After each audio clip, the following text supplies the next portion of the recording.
Welcome back, brothers and sisters. I am Braden. This is Langley Outdoors Academy, the place where we not only talk about what's going on in the gun world, but also how we're going to fix it together.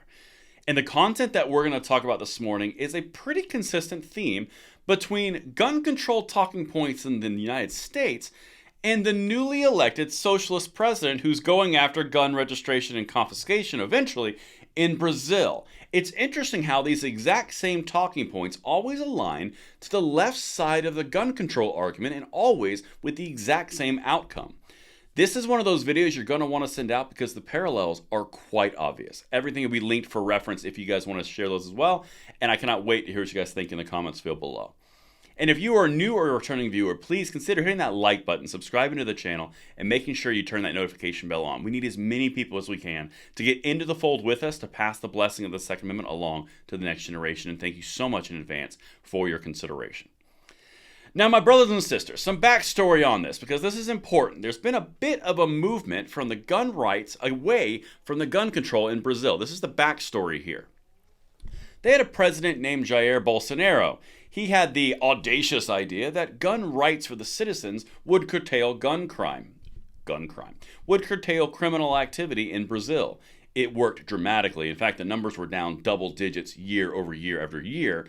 But now, a left-wing president, this guy's name's Silva, I can't remember, Silva, wants to go back against those gun rights proposals. Shocking, the left, the socialist, always wants to go against the gun rights. Isn't that interesting how that works?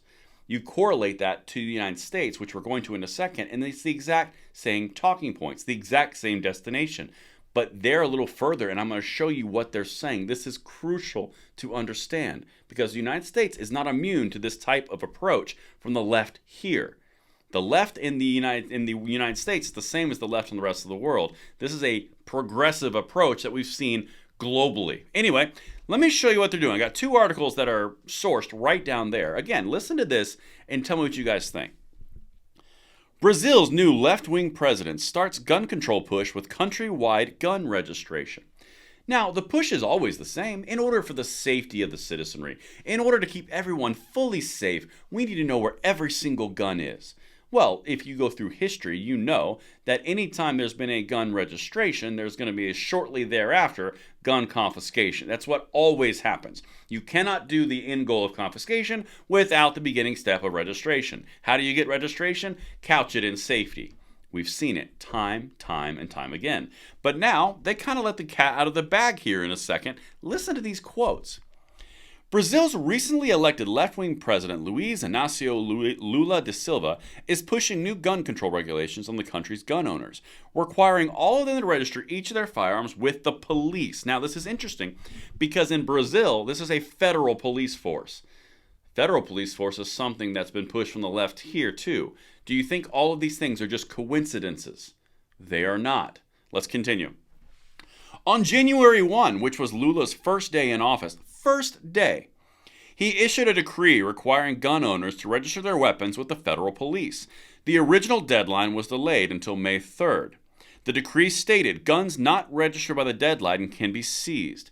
So you're either going to register these guns at the demand of the federal government, the executive branch, through an executive fiat. Does that sound familiar at all to this country? Or you're going to have them seized or confiscated. Now, we're not there in the United States just yet. They've said they want to do it, but we're not there yet.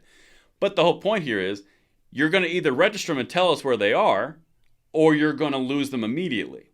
It's kind of like you want to lose them now, you want to lose them later, to be quite honest. But let's keep going because, again, this is it. This is the entire statement from a gun controller inside the executive administration.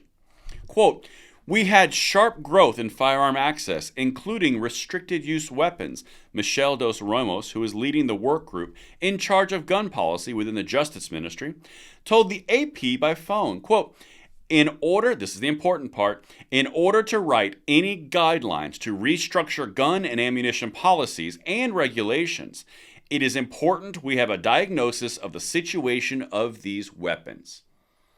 Let me translate that for you.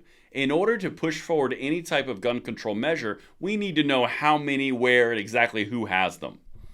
Do you understand what they're saying there? They're not saying, in order for the safety of the population, we need a nice database where we can make sure everything is good and safe. What they're saying is we need a nice, good database so we can apply more gun control and have every single person knowing exactly where they are, who has them, what they're doing, so we can apply it. This is universal registration, which leads to universal confiscation. In the United States, and this is the tie-in, in the United States, one of the biggest pushes you're hearing is universal background checks. The only way you can have universal background checks is by having a national registry. This is exactly what they're doing in Brazil right now. If you look throughout the American history, if you look throughout the world's history, these are the steps that they take. If they want to get to end goal of no guns for the safety and full control from the government, they have to go through the registration process. If you doubt that universal background checks in the United States are not a Trojan horse for registration, they just can't say registration like they can in Brazil because of constitutional constraints. I've got a bridge to sell you somewhere where there's no water or a gap, where that's just for no reason. There's a bridge in the middle of the desert. That's for sale. The important thing here is, guys, they show you the maps. If you just zoom out a little bit, they will show you the goal. They'll show you the plays. They show you where they want to go. That's why we fight every single day. That's why we won't accept universal background checks as they want. That's why this is a bad idea. Everything is linked in the description box below, and I cannot wait to hear what you guys think on this one. I'll see you on the next one.